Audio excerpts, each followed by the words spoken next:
One of the biggest motivators for weight loss for me and Sarah, we're looking at before and after pictures of people to inspire us to lose weight and to stick on keto. So in today's video, we're going to be showing you guys some never before seen pictures of us throughout the years. I don't know why we're doing this, but we thought that maybe it could motivate some of you and motivate us to keep going, because some of these pictures are absolutely horrendous. And if you're new here, my twin sister Sarah and I have lost 160 pounds following a ketogenic lifestyle since 2019. And on our channel, we promote a relaxed version of keto, and we'd like to try and test recipes for all of you and make videos like this. So if you're new here, Emily and I have been on and off keto for most of our life. So we definitely went up and down on the scale. So we have pictures that represent mostly the bigger part of our life. There were some times though that we lost the weight and then gained it all back. Yeah. Sarah and I have gained and lost hundreds of pounds over the years. And there were times where I could tell that I was more confident in front of the camera than others. And one of the things we will mention is that, you know, when you're bigger, obese, whatever, you tend to hide from pictures. And so we would say take pictures before you start, because you're going to want to see these afterwards. And actually going through and trying to find pictures of ourselves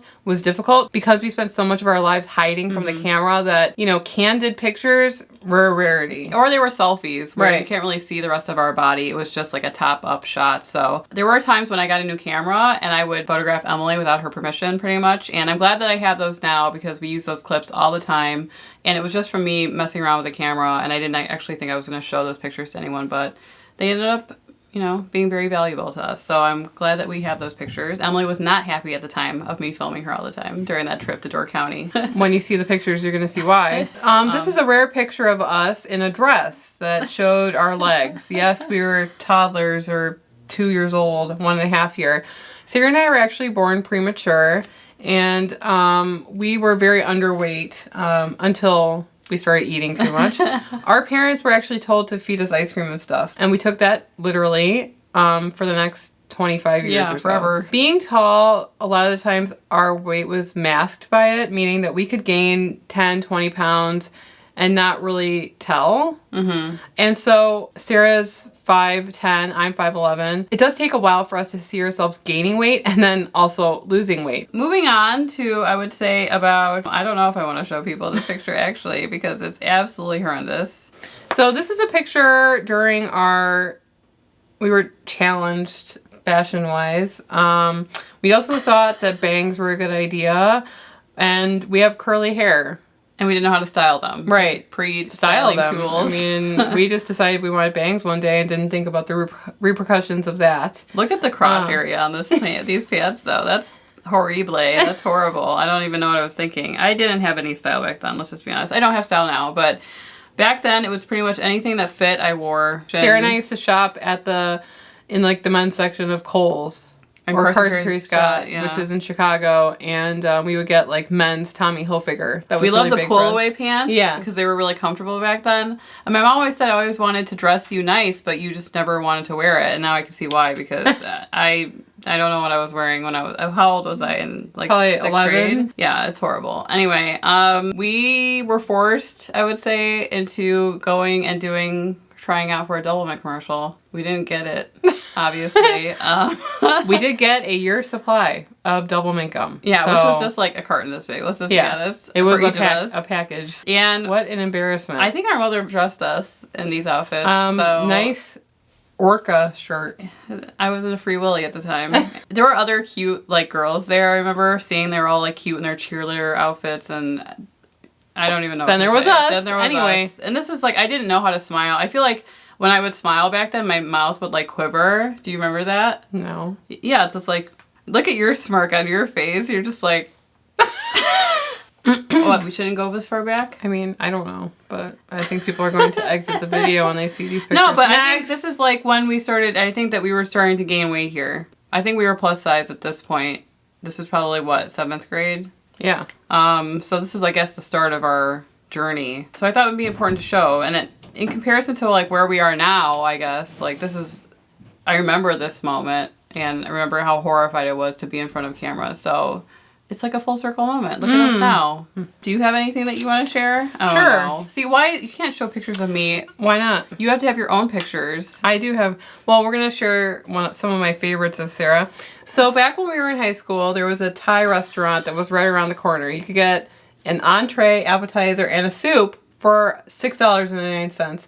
This place was called Thai Valley, and this is a picture of Sarah eating at Thai Valley. And it just kind of goes to show you the mentality of us back in the day in high school. Because, yeah, I think Sarah felt bad about herself, so she wanted to ruin the photo, picture, which she did. So here's that. I think that when you don't feel good about yourself, you willingly make yourself look silly. Yeah. Because at least the picture will look silly in that case.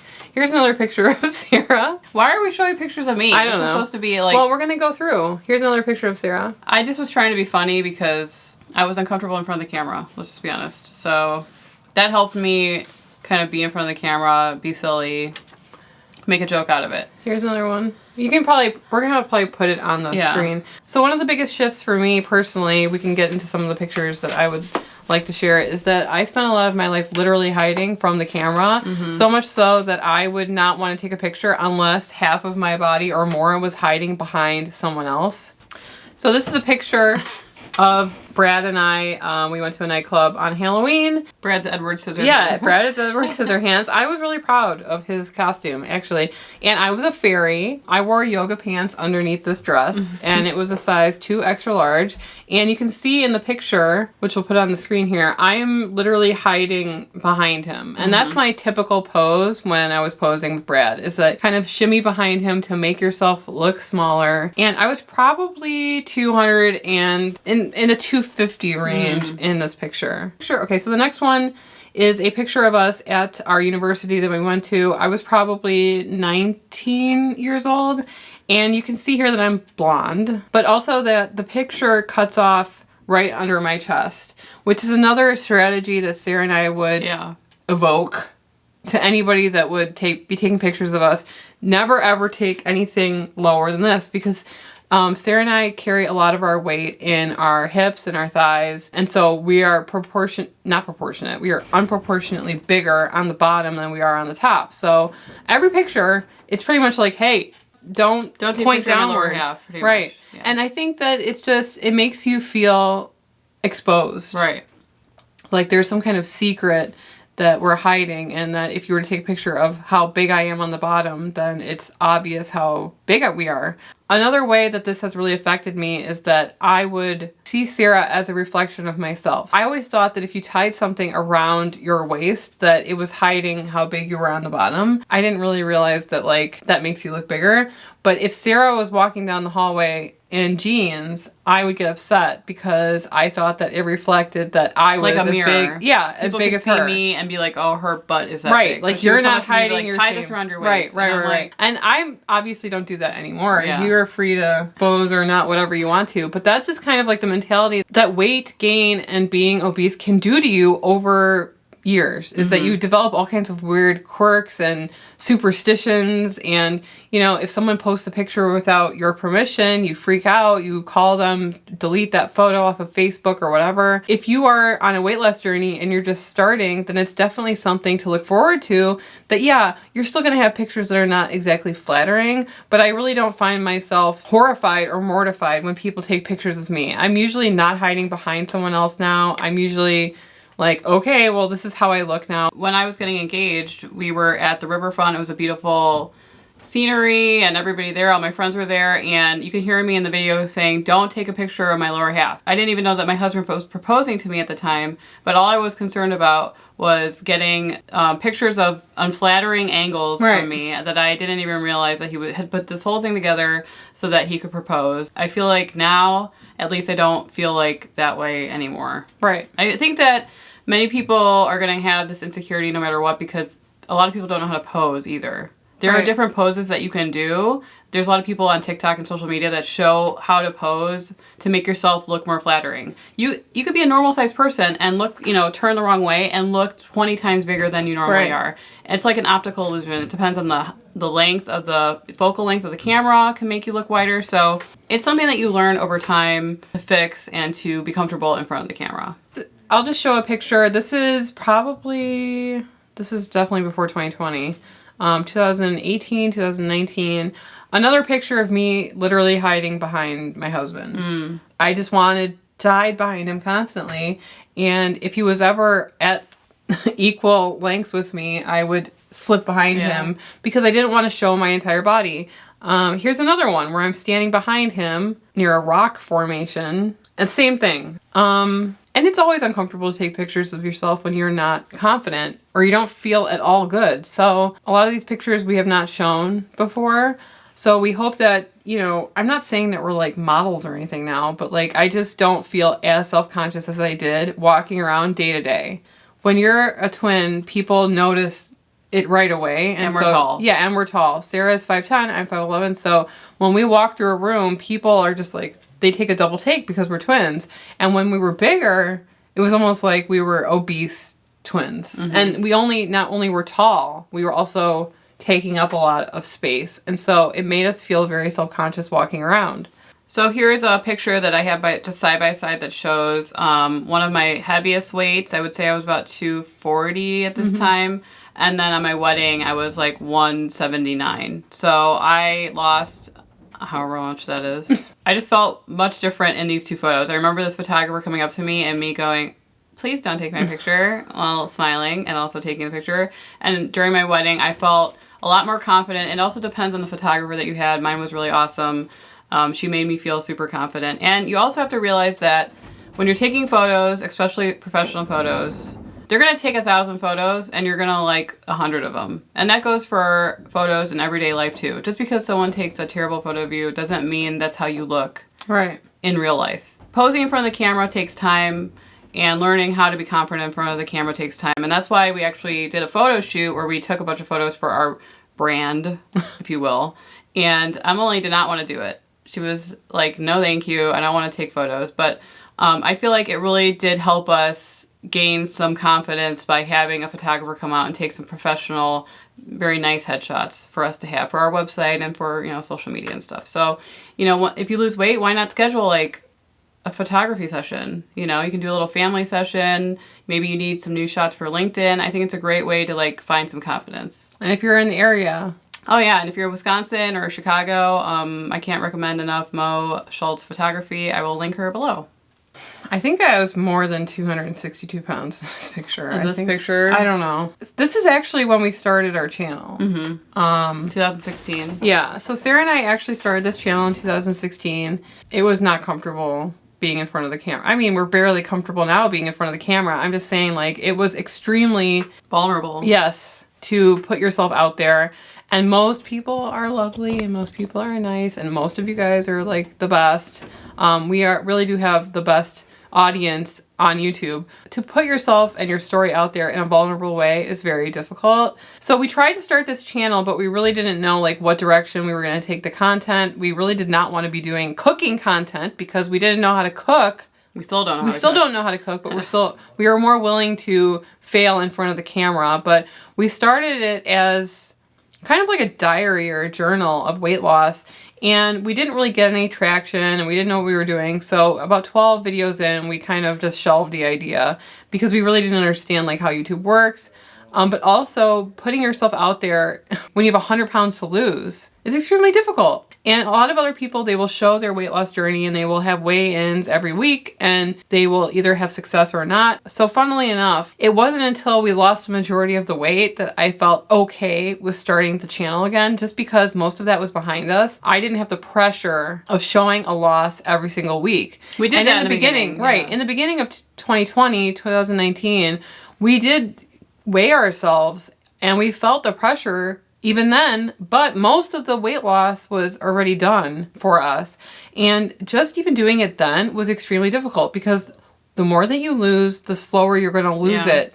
And so when we had weeks where we didn't lose anything or we went up a pound, it almost felt like, why are we even making content about this now? Because it's not like the exciting part.